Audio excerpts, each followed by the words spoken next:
We had been trying to get to Utah for some time, and in the end of January, it seemed like it was lining up. We got to Alta just perfectly, and then the next couple days it snowed maybe 2 to 3 feet. Spent a few days skiing around Alta, just loving it, inbounds, powder shredding with a bunch of locals. And then things went kind of clear and cold, and we got those epic, just quintessential Utah days that people come from all over for, with the deep cold snow and beautiful blue skies.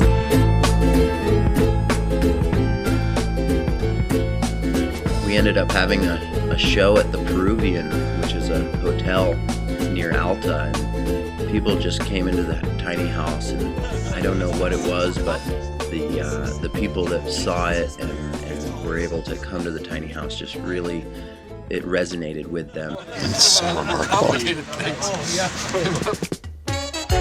With the new snow came quite a bit of avalanche hazard.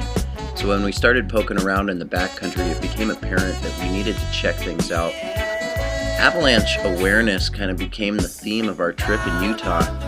So we ended up kind of turning to the Utah Avalanche Center and the information that they provided quite a bit. These facets have kind of plagued us here in the Wasatch. We've had 11 total avalanches triggered, 6 people caught, 2 full burials, 1 partial burial, and then the other one had injuries. So this layer has definitely caused a problem. We linked up with my friend Trent Meisenheimer, who works for the Utah Avalanche Center. I don't think it's going to ski that bad. Trent is one of the first splitboarders I ever met in the Wasatch, and he's been getting after it for over a decade now. How did you get interested in avalanches? Yeah, so back in 2004, my dad was actually caught in an avalanche on Kessler Peak, and you know, of course they denied that they did anything wrong. They thought it was just a fluke, and at that point I decided to seek out my own education and really start to develop my own opinions out there in the mountains. As a young avalanche professional, his work is very inspiring, promoting avalanche awareness to the youths, and you could tell he's very passionate about it. Education for the mountains is so important. Knowledge really is power in the backcountry, and it can really help to save our lives.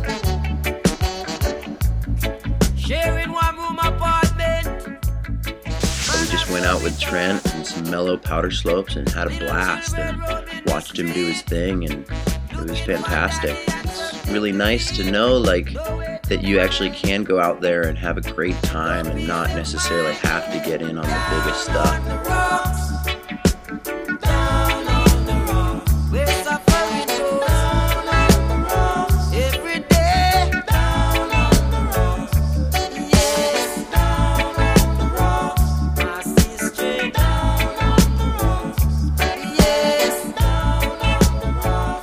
When the snowpack is unstable in Utah, patience and knowledge of the local terrain are really important factors. We kept our slope angles low and skied the lines that we knew were good to go.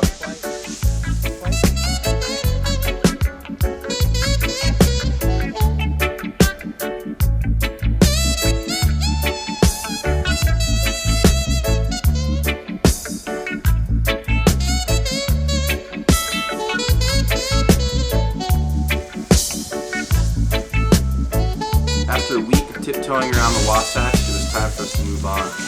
We're heading north to Canada in search of pillow lines and hopefully a stable snowpack.